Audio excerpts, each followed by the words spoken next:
नमस्कार, जय जोहार। क्या आप भी गवर्नमेंट एग्जाम्स की तैयारी करना चाहते हैं? क्या आप भी मेमोरी टेक्निक्स और ट्रिक्स के जरिए बहुत ही कम समय में स्मार्ट स्टडी करना चाहते हैं? क्या आप चाहते हैं कि सीजी व्यापम टॉपर आपको पढ़ाए?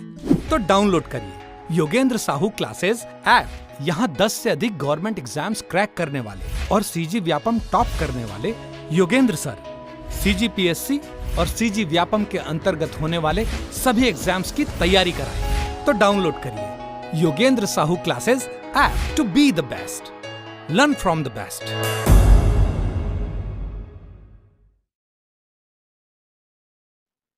नमस्कार दोस्तों, स्वागत है आपका योगेंद्र साहू ऑनलाइन क्लासेस में। तो आज की क्लास में हम चर्चा करने वाले हैं राष्ट्रीय कृषि एवं ग्रामीण विकास बैंक नाबार्ड पर। इसका फुल फॉर्म है national bank for agriculture and rural development, NABARD bank.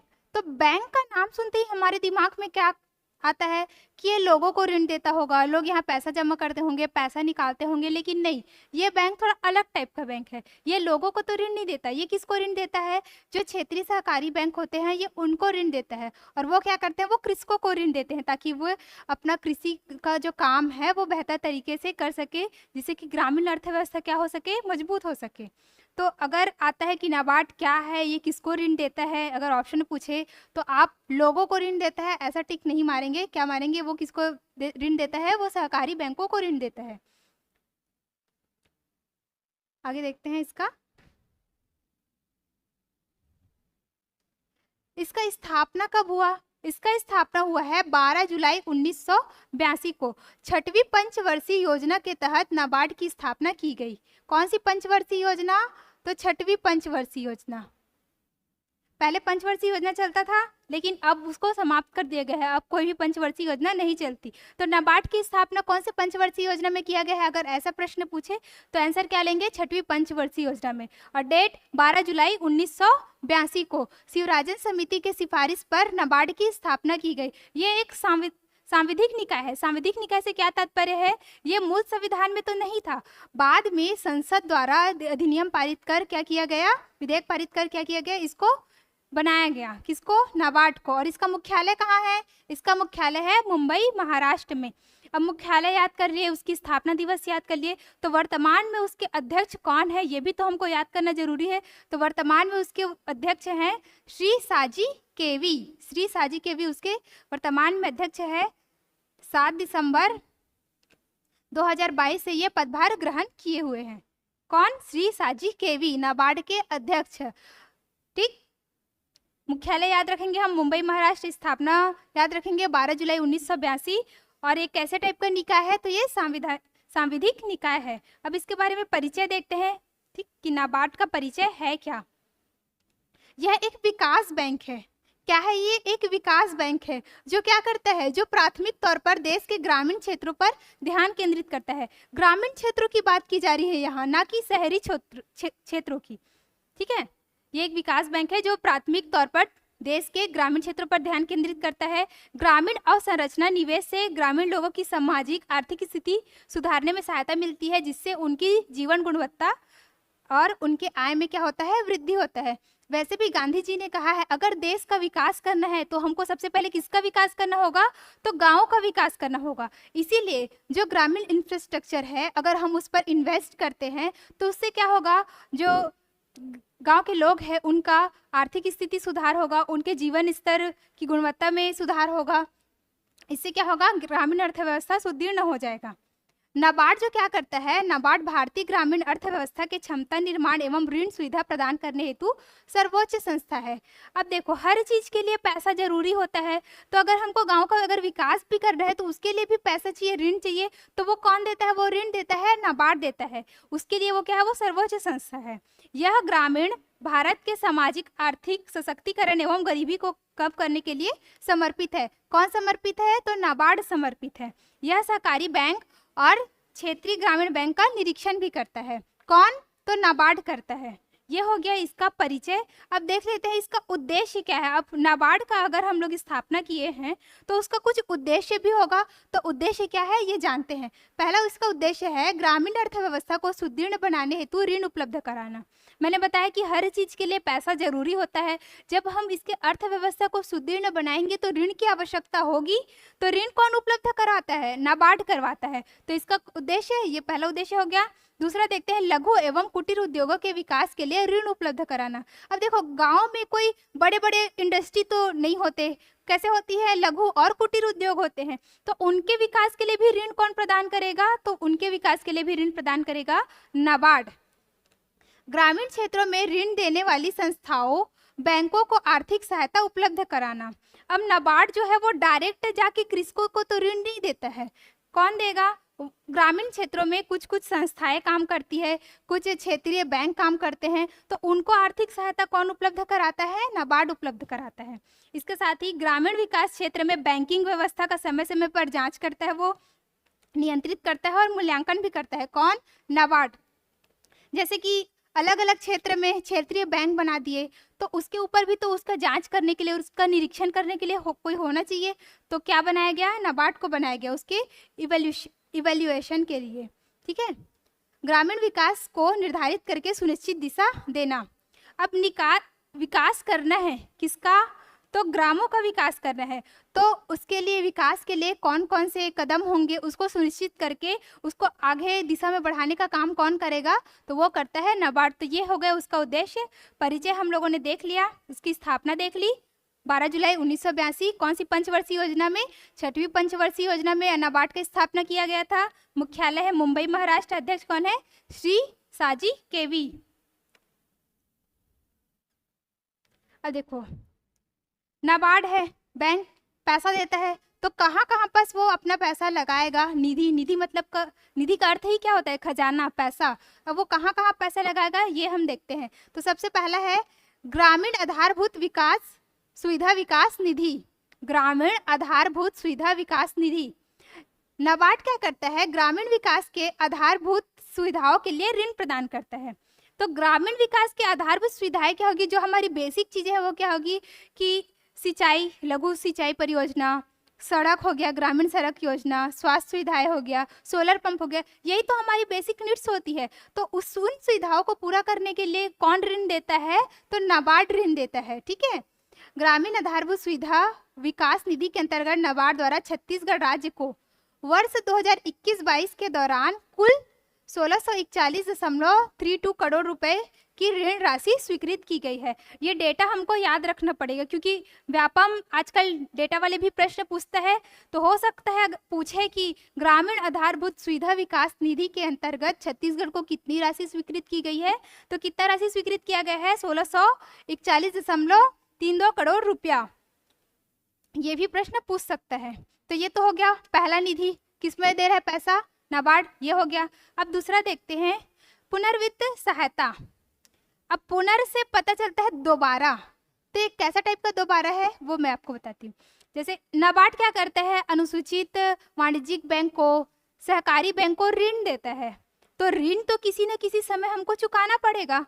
तो जब पैसा ऋण चुकाने की बारी आती है सहकारी बैंकों की, तो क्या होता है? उनके पास पैसे नहीं होते हैं। अगर उनके पास पैसे नहीं है, वो असक्षम है ऋण चुकाने के लिए, तो नाबार्ड क्या करता है? उनको पुनः ऋण देता है कि लोन चुकाओ, ऐसे करके डबल ऋण देता है। तो वही क्या है? पुनर्वित्त सहायता है। पुनर् नाम से पता चल रहा है दोबारा। तो एक बार ऋण दिया, लोन चुकाने में वो असमर्थ है, तो दोबारा ऋण देता है। कौन? तो नाबार्ड ऋण देता है। ठीक है। कृषि उत्पादन हेतु कितना ऋण दिया था? 3550 करोड़। और निवेश ऋण हेतु कितना ऋण? 570 करोड़। कब? वर्ष 2022-23 के अनुसार दिसंबर 2022 तक का ये डेटा है। ठीक है। ये वाला जो डेटा है वो कब तक का है? दिसंबर 2022 के अनुसार है। तो दो निधि आपको याद हुआ। पहला निधि था ग्रामीण आधारभूत सुविधा विकास निधि और दूसरा कौन सा था? पुनर्वित्त सहायता। अब आगे देखते हैं तीसरा। और नाबार्ड और कहाँ कहाँ पर पैसा लगाएगा? तो मार्कफेड को सहायता। मार्कफेड का नाम आप सभी लोगों ने सुना होगा। मार्कफेड क्या करता है? छत्तीसगढ़ में धान खरीदी का कार्य करता है। ठीक है। मार्कफेड धान खरीदी के लिए। लघु वनोपज खरीदी कौन करता है? तो वो करता है ट्राइफेड। लघु वनोपज का खरीदी ट्राइफेड। ठीक है, धान खरीदी तो मार्कफेड हो गया, लघु वनोपज ट्राइफेड हो गया। और आप सभी मुझे कमेंट बॉक्स में बताइए कि छत्तीसगढ़ में मक्का खरीदी कौन सी यूनिट करती है। ठीक है, जैसे ये ट्राइफेड मार्कफेड है तो मक्का खरीदी कौन करता है, ये आप सभी कमेंट बॉक्स में बताइए। नेक्स्ट वीडियो में जो सबसे पहले आंसर देगा मैं उसका नाम बताऊंगी। ठीक, तो मार्कफेड को सहायता कैसे देता है नाबार्ड? मार्कफेड को धान खरीदी करने के लिए सहायता राशि प्रदान करता है। कौन? तो नाबार्ड। नाबार्ड के बारे में पढ़ रहे हैं तो नाबार्ड ही आएगा। खरीफ विपणन वर्ष 2022-23 हेतु स्वीकृत राशि कितना है? 6000 करोड़ है। खरीफ विपणन वर्ष, खरीफ मतलब पता है ना, नवंबर के बाद वाला जो खरीदी होता है उसमें खरीफ। कब? वर्ष 2022-23 हेतु कितना राशि? 6000 करोड़ राशि। ये राशि भी आपको याद रखना पड़ेगा। अब चौथा पॉइंट क्या है? प्रधानमंत्री ग्रामीण आवास योजना हेतु ऋण। प्रधानमंत्री आवास योजना, इसका नाम आप सभी लोगों ने सुना होगा, घर बनाने वाला, किसी किसी का घर भी बना होगा इससे। तो ये किसके? ग्रामीण क्षेत्र के लिए बोल रहे हैं, ना कि शहरी क्षेत्र के लिए। प्रधानमंत्री ग्रामीण आवास योजना हेतु ऋण कौन प्रदान करता है? तो नाबार्ड प्रदान करता है। पांचवा है खाद्य प्रसंस्करण निधि। आजकल मतलब अभी हर जगह क्या बनाए जा रहे हैं? खाद्य प्रसंस्करण यूनिट लगाए जा रहे हैं, तो उसके लिए भी पैसा चाहिए। कोई यूनिट हम लोग लगा रहे हैं, कोई उद्योग लगा रहे हैं, तो उसके लिए पैसा चाहिए होता है। तो उसके उस निधि के लिए कौन ऋण देगा? तो नाबार्ड देगा। फिर छठवा है दीर्घकालिक सिंचाई निधि। इसके लिए भी ऋण कौन देगा? दीर्घकालिक सिंचाई निधि के लिए नाबार्ड देगा। इसमें 3 नदियां शामिल है जो सिंचाई के लिए, तो कौन कौन सा है? मनियारी, केलो और खारंग। ये 3 नदियां शामिल है किसमें? दीर्घकालिक सिंचाई निधि के अंतर्गत। आप सभी मुझे बताइए कि केलो नदी का उद्गम कहाँ से होता है? कमेंट बॉक्स में इसका आंसर देंगे आप। सातवां है आदिवासी विकास निधि। अब आदिवासियों का भी विकास करना जरूरी है, उनको भी समाज के मुख्य धारा से जोड़ना जरूरी है। तो उनके विकास के लिए कौन सा योजना चला रहे हैं? उनकी अर्थव्यवस्था को सुदृढ़ बनाने के लिए बाड़ी विकास परियोजना। अब बाड़ी, जगह जगह बाड़ी का निर्माण किया जा रहा है और उसमें काम करने के लिए प्राथमिकता किसको दी जा रही है? आदिवासियों को। इससे क्या होगा? इससे उनकी आर्थिक स्थिति मजबूत होगी और उनकी अर्थव्यवस्था में सुधार होगा। तो कौन सा निधि था? आदिवासी विकास निधि। और आठवां है वाटरशेड विकास। वाटरशेड मतलब एक ऐसा क्षेत्र जहाँ पर बारिश सभी का पानी एक ही जगह आके इकट्ठा होता है, मतलब अंडरग्राउंड हो जाता है। बाद में क्या होगा? वो हमारे पेयजल संकट को दूर करता है। तो वाटरशेड विकास के लिए भी कौन ऋण देता है? नाबार्ड देता है। 9वां और IMP है एक ई शक्ति योजना। ई शक्ति योजना, शक्ति नाम ही इंडिकेट करता है महिलाओं को। किसको? महिलाओं को। बोलते हैं ना कि महिलाएं जो है वो शक्ति का स्वरूप है। तो ई शक्ति योजना, ई से क्या तात्पर्य? आज का जो डिजिटल वाला है युग, वही, क्योंकि आजकल डिजिटल युग है तो महिलाओं को भी डिजिटल बनाना जरूरी है। तो ई शक्ति योजना, इसका प्रारंभ क्या है? 15 मार्च 2015 को हुआ नाबार्ड के द्वारा। इसमें क्या किया जाएगा? जो महिलाओं के द्वारा स्व सहायता समूह बनाए जाते हैं उसको क्या किया जाएगा? डिजिटलाइजेशन किया जाएगा उनका। इसका उद्देश्य यही है, स्व सहायता समूह का डिजिटलाइजेशन करना ई शक्ति योजना का उद्देश्य है। 31 दिसंबर 2022 के अनुसार, मतलब इसके डाटा के अनुसार छत्तीसगढ़ के 8 जिलों में इसका क्रियान्वयन हो रहा है। और वो 8 जिले कौन कौन से हैं? तो है राजनांदगांव, दुर्ग, बिलासपुर, बस्तर, दंतेवाड़ा, कांकेर, महासमुंद और रायगढ़। ये 8 जिले हैं जहां पर क्या ई शक्ति योजना का क्रियान्वयन हो रहा है। और वर्तमान में 43,867 स्व सहायता समूह को डिजिटलाइज किया जा चुका है। क्योंकि आज का युग ना डिजिटल युग है, तो हर क्षेत्र में डिजिटल युग ही आपको दिखेगा। ठीक है, तो स्व सहायता समूह को भी डिजिटल बनाना पड़ेगा हमको, ताकि वो भी क्या वर्तमान युग में कदम से कदम मिलाकर चल सके। ठीक है, और इसमें कैसा सुविधा देता है? ऋण संबंधी निर्णय में मदद करता है। कौन? ई शक्ति योजना। जो स्व सहायता समूह होती है वो भी छोटे छोटे ऋण प्रदान करती है, तो ऋण संबंधित निर्णय में मदद कौन करता है? ई शक्ति योजना।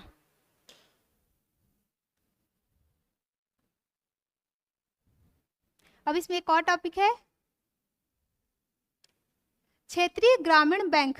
जो क्षेत्रीय स्तर पर जो बैंक कार्य करते हैं उसको क्या बोलेंगे? क्षेत्रीय ग्रामीण बैंक। और इसका गठन कब हुआ? 2 अक्टूबर 1975 को। कब? 2 अक्टूबर 1975 को नरसिंहम समिति के सिफारिश पर। किसका गठन? क्षेत्रीय ग्रामीण बैंक का गठन। अब इसमें हिस्सेदारी कैसे होती है? बैंक को भी संचालित करने के लिए पैसा चाहिए, तो उसमें हिस्सेदारी कैसे होगी? भारत सरकार की और एक प्रायोजक बैंक की और एक राज्य सरकार की। प्रायोजक बैंक से तात्पर्य स्पॉन्सर जो करता है बैंक वो। तो इसमें हिस्सेदारी कैसा है? भारत सरकार का 50%, प्रायोजक बैंक का 35% और राज्य सरकार का 15%। ठीक है। और ये प्रायोजक बैंक छत्तीसगढ़ में जो क्षेत्रीय ग्रामीण बैंक है उसका प्रायोजक बैंक कौन सा है अगर पूछे तो वो है SBI। कौन सा है? SBI। ठीक है। और छत्तीसगढ़ क्षेत्रीय ग्रामीण बैंक को जोड़कर ग्रामीण बैंक बनाया गया है। ठीक है। छत्तीसगढ़ राज्य ग्रामीण बैंक। छत्तीसगढ़ राज्य ग्रामीण बैंक का गठन कब हुआ? 2 सितंबर 2013 को। ये डेट आप लोग याद रखेंगे। छत्तीसगढ़ राज्य ग्रामीण बैंक का गठन कब हुआ? 2 सितंबर 2013 को। इसका मुख्यालय है रायपुर में।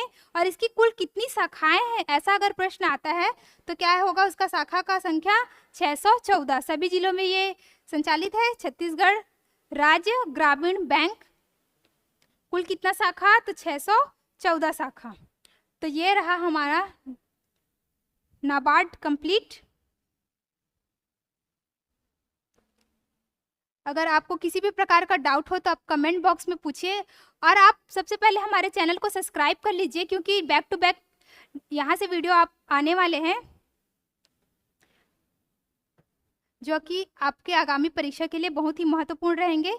अगर वीडियो अच्छा लगे तो वीडियो को लाइक कीजिए, हमारे चैनल को सब्सक्राइब कीजिए। मिलते हैं नेक्स्ट वीडियो में। धन्यवाद।